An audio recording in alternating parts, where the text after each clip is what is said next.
Саламатсыңарбы балдар? Бүгүн силер менен кезектеги сабагыбызды баштасак. Жалпы республикалык тестке даярданабыз. Аналогия жана негизги принциптер негизинде кайсы принциптер негизги принциптердин катарына келе тургандыгын экинчи принциби менен силер менен таанышсак. Ал тааныштыруу иретинде сабакты кыргыз тили жана адабияты мугалими Рыскелдиева Туркүл Зарлыковна болмокчу. Ким эмнени колдонуп иштейт деген принцип турат. Демек, бул жерде ар бир кесипке тиешелүү өзүнүн буюм тайымы боло тургандыгы сүрөттөн анык эле көрүнүп турат. Мисалы, оператор жана режиссерго таандык буюм катары кайсы сүрөт экендиги көрүнүп турат. Мына бул буюм аркылуу алар иштейт. Ал эми жол инспекторуна тиешелүү буюм катары таякча көрүнүп турат. Демек, бул башкача айтканда бул жезл деп аталат. Ал эми куруучуларга таандык буюм катары андаба деген курал эсептелип атат. Демек, өзүңөр байкагандай, кайсы кесипке кайсы буюм таандык же болбосо ким эмне менен иштейт деген принциптин негизинде сүрөттөн өзүңөр көргөндөй анык болду. Анда эмесе кийинки сөздөргө көңүл бурсак, алгачкы жуп сөздөргө көңүл бурабыз. Темир уста балка менен иштейт. Ал эми бак токойчу деген вариантта турса, бакта токойчу кайтарат. Бакта токойчу иштейт десек болушу мүмкүн. Ал эми врач деген кесипке таандык шприц гана болуп көрүнүп турат. Мугалим врач китеп менен иштейт. Демек, Б менен В вариантында жакыныраак бар. Гысында физик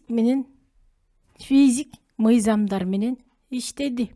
Демек, бул жооп таптакыр алыс экендиги көрүнүп турат. Бизге Б менен В вариантынын жакындыгын карасак, врачка гана таандык жеке шприц гана таандык болуп турат. Демек, анын колдонгон буюму шприц болуп эсептелди. Бул туура вариант болуп эсептелет. Кийинки алгачкы жуп сөздөргө көңүл бурсак, күмүш менен зергер иштейт. Же болбосо зергер деген буюм жасаган адамдарды зергер дейт экен. Баалы металлдан жасап атат. А вариантын карайбыз. Жыгачты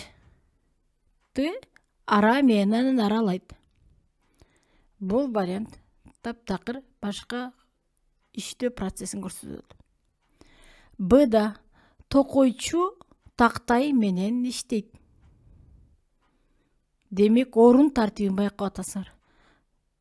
Тактай анан токойчу деп берилсе, анда жакыныраак болмок. Ал эми В вариантында дарак жыгач уста деп турат. Дарак менен жыгач уста иштейт. Шахта шахтер. Бул жерде орун тартибин байкасаңар, кайсы жерде иштегендиги көрүнүп турат шахтердун. Демек, бул дагы алыс болуп калат. Демек, бизге белгилүү болгондой, айрым учурда биз жогоруда айткандай, орун тартибине көңүл бурушубуз керек. Бул жерде биринчи берилген жоопко караганда карама каршы маанидеги орун тартиби боюнча сөз кезикти. Күмүштү зергер колдонуп иштеген сыяктуу дарак менен жыгач уста иштейт. Демек, туура варианты В варианты болуп эсептелди. Демек, балдар, бүгүн силердин сабагыңызды жыйынтыктасак, кийинки сабактан жолукканча сак саламатта болгула.